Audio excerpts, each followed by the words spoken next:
श्री शिवाय नमस्तु भयम। दोस्तों, आप सभी लोग जानते हैं कि 4 जुलाई 2024 गुरुवार को है मासिक शिवरात्रि।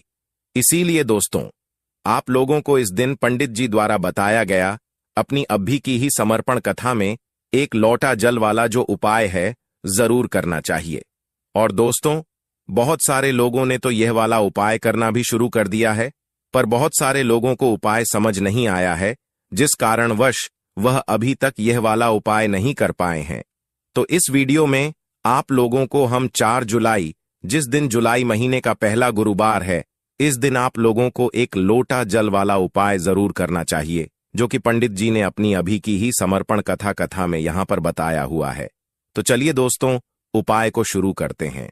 देखिए, यह दिन इतना खास होता है, इतना महत्वपूर्ण होता है। देखा गया है कभी कभी बड़े बड़े पूजा पाठ अनुष्ठान से जो मनोकामना पूर्ण नहीं होती है, वह गुरुवार के दिन एक छोटे से उपाय करने से ही आपकी मनोकामना पूर्ण हो जाती है। और बहुत सारे लोगों ने इस उपाय को किया भी है और उनको इस उपाय को करने का फल भी जरूर मिला है। अगर आप लोग भी इस उपाय को गुरुवार के दिन करना चाहते हैं, तो आप इस उपाय को पहले अच्छे से समझ लेना, सुन लेना, उसके बाद करना। आपको इस उपाय का फल जरूर मिलेगा। और इस उपाय को करने से आपके घर में चाहे किसी भी प्रकार की दुख और समस्या क्यों ना चल रही हो, आपको उसका कारण भी नहीं पता है कि भाई यह समस्या किस कारण से चल रही है। उसका कुछ भी कारण हो सकता है, जैसे पितृदोष हो सकता है, या किसी भी तरह का मंगल दोष भी हो सकता है, और भी बहुत तरह के दोष होते हैं, कुछ भी हो सकता है।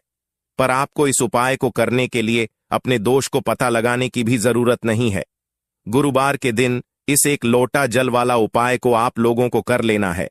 दोस्तों, अब हम समझते हैं इस वाले उपाय को हमें करना किस समय है। तो सबसे पहली बात दोस्तों, हम समझते हैं कि ये एक लोटा जल वाला उपाय करना किसको है। तो देखिए, यहां पर सीधी सी बात है कि ये एक लोटा जल वाला जो उपाय है, ये किस लिए किया जा रहा है। यह मनोकामना को पूर्ण करने के लिए किया जा रहा है, या आपके जीवन में जो दुख और परेशानियां हैं उनको दूर करने के लिए किया जा रहा है, या आपका कोई बड़ा काम है जो कि नहीं हो पा रहा है, आप उसके लिए इस उपाय को कर सकते हो। तो सीधी सी बात यह है कि आप अपनी किसी भी प्रकार की मनोकामना के लिए इस वाले उपाय को कर सकते हो। तो यह उपाय वह व्यक्ति कर सकता है जिस व्यक्ति को अपनी किसी भी प्रकार की मनोकामना भगवान शिव जी से पूर्ण करवानी हो। और अगर कोई भी माताएं बहनें जो है अपने घर की सुख और शांति के लिए, घर में धन समृद्धि को बढ़ाने के लिए वाला उपाय करना चाहती हैं, तो घर की जो बड़ी माताएं बहनें होंगी, घर की लक्ष्मी होती हैं, और जब घर की लक्ष्मी कोई विशेष उपाय करती है तो उसका फल ही बहुत जल्दी मिल जाता है और बहुत बड़ा होकर मिलता है। अन्यथा इस उपाय को कोई भी व्यक्ति कर सकता है, चाहे वह बड़ा हो, चाहे वो छोटा हो, चाहे वह बच्चा हो। जिस व्यक्ति को ये एक लोटा जल वाला उपाय समझ आ गया, वह व्यक्ति इस एक लोटा जल वाला उपाय को गुरुवार के दिन जरूर करें, क्योंकि उसको इस उपाय को फल बहुत ही जल्दी मिल जाएगा। क्योंकि गुरुवार के दिन भगवान शिव जी बहुत आसानी से प्रसन्न हो जाते हैं। तो आइए अब हम समझते हैं कि इस एक लोटा जल वाला उपाय को आपको करना कैसे है, और इस उपाय को करने का जो समय है वो क्या है। तो देखिए, इस गुरुवार के दिन किए जाने वाले ये एक लोटा जल वाला जो उपाय है, यह मुख्य रूप से सुबह के समय होगा। किस समय होगा? सुबह के समय होगा। आपको कोशिश यही करनी है कि सुबह के समय हम इस एक लोटा जल वाला उपाय को कर लें। पर किसी कारणवश अगर आप सुबह इस उपाय को न कर पाओ, आपको कहीं काम से जाना हो, या किसी और काम की वजह से आप उपाय को न कर पाओ, तो आपके पास फिर दूसरा मौका रहेगा, जो कि शाम के समय का रहेगा, प्रदोष काल का रहेगा। अब भाई, प्रदोष काल का समय भी एक बहुत ही लोगों के मन में प्रश्न बन जाता है कि भाई यह समय होता कब है। हम आपको बता दें, प्रदोष काल का जो एक समय होता है, शाम का समय वो होता है, शाम के 6 बजे से लेकर शाम के 7 बजे के बीच का। इस समय के बीच में आप उपाय को करेंगे तो आपको उस उपाय का जरूर फल मिलेगा। तो शाम के 6 बजे से लेकर शाम के 7 बजे के बीच में आप लोग इस एक लोटा जल वाला उपाय को कर सकते हो। तो भैया, बहुत सारे लोग यहां पर ये प्रश्न भी जरूर करेंगे कि भाई हम तो नौकरी पे जाते हैं, हम अपनी ड्यूटी पे जाते हैं और आने में हमें देर हो जाती है, तो उस जगह पर हमें क्या करना चाहिए। तो देखिए, उन लोगों को भी टेंशन लेने की जरूरत नहीं है। अगर आप लोग इस उपाय को शाम के समय प्रदोष काल में कर रहे हैं और अगर आप आने में देरी भी हो जाती है, आपको आने में 7 बजे तक आप नहीं पहुंच पाते हो, तो भाई आप 7:88 या रात 8 बजे तक भी अगर उपाय को करोगे तो भी चल जाएगा। और अगर इससे भी थोड़ा देर हो जाती तो भी आप उपाय को कर सकते हो, क्योंकि गुरुवार का दिन है। यह दिन बहुत ही कम आता है पूरे साल भर में। इसीलिए जब आपको मौका मिल जाए, जब आप इस उपाय को जरूर कर लेना। कोई भी उपाय हो, आप कभी भी कर सकते हो। गुरुवार के दिन बस कोशिश करना कि समय के थोड़ा मतलब अंतर्गत ही कर लो, पर किसी कारणवश अगर ना कर पाओ तो फिर आप थोड़ा देरी से भी कर सकते हो। आपको उपाय का फल जरूर मिलेगा, क्योंकि भगवान शिव विजन बहुत ज्यादा प्रसन्न होते हैं सभी भक्त गणों से जो उनको प्रसन्न करते हैं। तो अब हम यहां पर समझते हैं कि आपको उपाय कैसे करना है। सबसे पहली चीज दोस्तों, आपको एक लोटा जल गुरुवार के दिन शिवलिंग पर किस तरह से चढ़ाना है, जिसके बाद आपकी बड़ी से बड़ी मनोकामना पूरी हो जाएगी और आपको अपने जीवन में सब कुछ मिल जाएगा। दोस्तों, जल तो सभी चढ़ाते हैं, लेकिन शिवलिंग पर जो जल चढ़ाया जाता है उसको चढ़ाने का भी एक नियम होता है। किस तरह से आपको वह जल चढ़ाना है, आज की वीडियो में यह हम आपको बताएंगे। और इस तरह से दोस्तों, जब आप जल चढ़ाएंगे, बहुत जल्दी आपकी मनोकामना पूरी हो जाएगी। आपके जीवन में जो दुख और कष्ट हैं, वो भी दोस्तों बहुत तेजी के साथ आप देखेंगे कि दूर होते चले जाएंगे।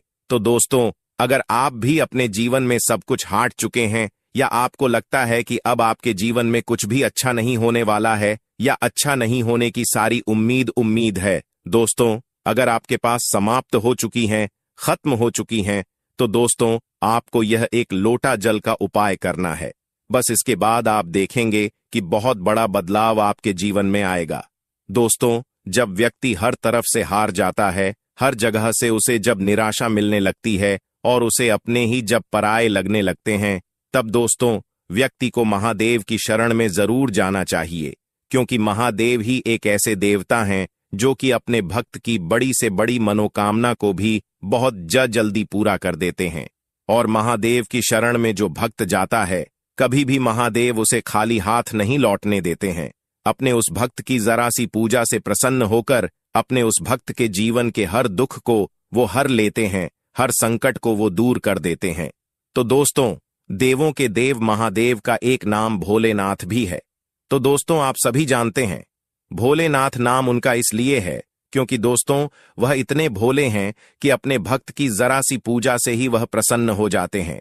एक लोटा जल भी यदि कोई महादेव को समर्पित कर देता है, तो महादेव अपने उस भक्त की हर मनोकामना को पूरा कर देते हैं और उसके जीवन में वो ढेर सारी खुशियों को भी भर देते हैं। तो दोस्तों, सप्ताह का जो हर दिन होता है वो किसी न किसी देवता को समर्पित होता है। उसी तरह से दोस्तों, गुरुवार का जो दिन है, ये देवों के देव महादेव को समर्पित है।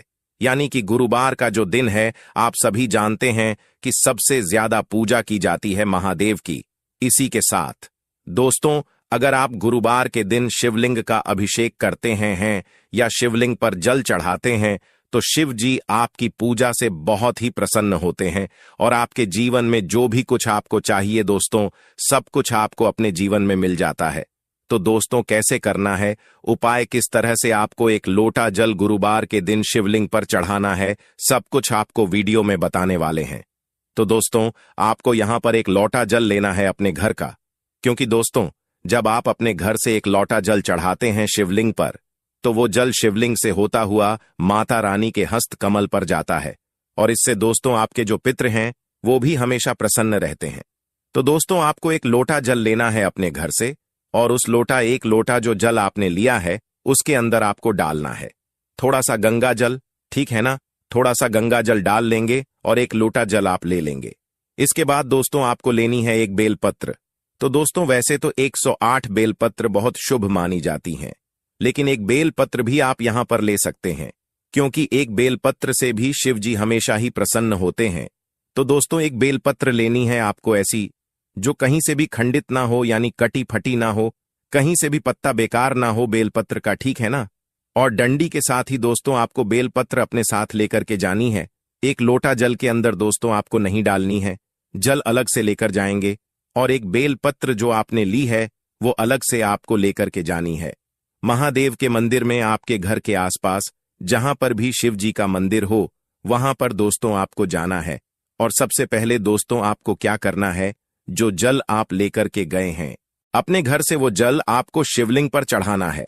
और चढ़ाते समय जब आप शिवलिंग पर जल चढ़ाएंगे तो फेस किधर होना चाहिए, आपका उत्तर दिशा की तरफ दोस्तों आपका फेस होना चाहिए। तो दोस्तों जब भी आप शिवलिंग पर जल चढ़ाते हैं इस चीज का आपको पूरा ध्यान रखना है कि आपका जो मुख है वो पूर्व दिशा में ना हो, यानी पूर्व दिशा की तरफ आपका मुख जो है वो नहीं होना चाहिए, क्योंकि पूर्व दिशा को ही भगवान शिव का मुख्य द्वार माना गया है। ऐसे में दोस्तों पूर्व दिशा की ओर मुख करके अगर आप जल चढ़ाते हैं तो इससे शिव जी के द्वार में अवरोध पैदा होता है और शिव जी आपसे नाराज भी हो सकते हैं। तो हमेशा आप ध्यान रखें कि आपका जो मुख है जब भी आप जल चढ़ाएंगे तो उत्तर दिशा की तरफ दोस्तों आपका मुख होना चाहिए, आपका फेस होना चाहिए। तो दोस्तों उत्तर दिशा की तरफ अपना फेस करते हुए आपको जल चढ़ाना है। और जो बेलपत्र आप लेकर के गए हैं, बेलपत्र दोस्तों आपको शिवलिंग पर कब चढ़ाने हैं, जल चढ़ाने के बाद पहले आप जल चढ़ाएंगे, फिर दोस्तों आपको बेलपत्र अर्पित करनी है शिव जी को। और जो भी आपकी मनोकामना है वो दोस्तों यहां पर आपको कह देनी है। और दोस्तों जब भी आप यह उपाय करते हैं गुरुवार के दिन शिव जी आपसे हमेशा प्रसन्न होते हैं और आपकी जो भी मनोकामना होती है वह पूरी हो जाती है, आपको अपने जीवन में सब कुछ मिल जाता है। दोस्तों जब आप इस तरह से शिवलिंग पर एक लोटा जल अर्पित कर देते हैं, दोस्तों जब आप शिवलिंग पर जल चढ़ाएंगे तब आपको शिव जी का जो मंत्र है ओम नमः शिवाय श्री शिवाय नमस्तुभयम, इस मंत्र का जप भी करना है। और दोस्तों यहां पर आपको एक चीज बहुत ध्यान रखनी है कि जब भी आप जल चढ़ाएंगे जल्दी जल्दी आपको नहीं करना है, बिल्कुल पतली धार बनाते हुए ही आपको शिवलिंग पर जल चढ़ाना है।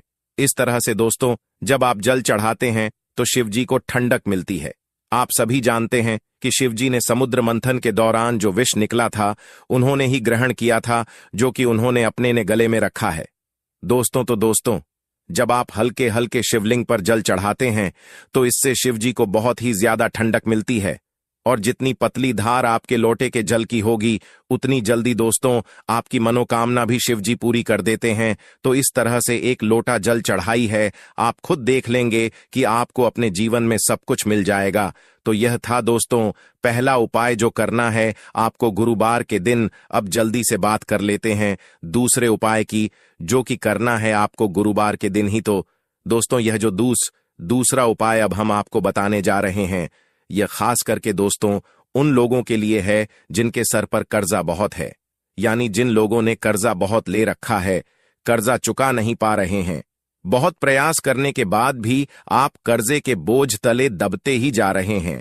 आप किसी से उधार लेते हैं यह सोचकर कि थोड़े दिन में ही आप उस पैसे को चुका देंगे, लेकिन कुछ ना कुछ आपके साथ ऐसा हो रहा है कि आप दूसरों का पैसा नहीं दे पा रहे हैं, या फिर दोस्तों आपको धन को लेकर हमेशा परेशान होना पड़ता है, किसी न किसी से उधार हमेशा ही आपको लेना पड़ता है। तो यह दूसरा उपाय करना है आपको गुरुवार के दिन करके देख लीजिए, सारा कर्जा आपके सर से उतर जाएगा और धन से जुड़ी जितनी भी समस्याएं हैं, जितनी भी प्रॉब्लम्स हैं, वो बहुत तेजी के साथ दूर होने लगेंगी। तो दोस्तों उपाय को करने के लिए आपको यहां पर लेना है शहद, ठीक है ना, शहद लेना है और आपको गुरुवार के दिन शिवलिंग का अभिषेक करना है शहद से। तो दोस्तों कितने गुरुवार करना है, यह उपाय आपको कम से कम 5 गुरुवार करना है, करके देख लीजिए जी। आप देखेंगे कि जब आप शहद से शिवलिंग का अभिषेक करेंगे तो आपके जीवन में जो कर्जे से जुड़ी समस्याएं हैं वह दूर हो जाएंगी। और इसी के साथ दोस्तों धन वृद्धि आपके जीवन में बहुत तेजी के साथ होगी और जितना भी कर्जा आपके सर पे है वह भी दोस्तों बहुत तेजी के साथ उतरने लगेगा। दोस्तों जब भी आप कोई उपाय करते हैं पूरी सच्ची श्रद्धा के साथ करते हैं, भोले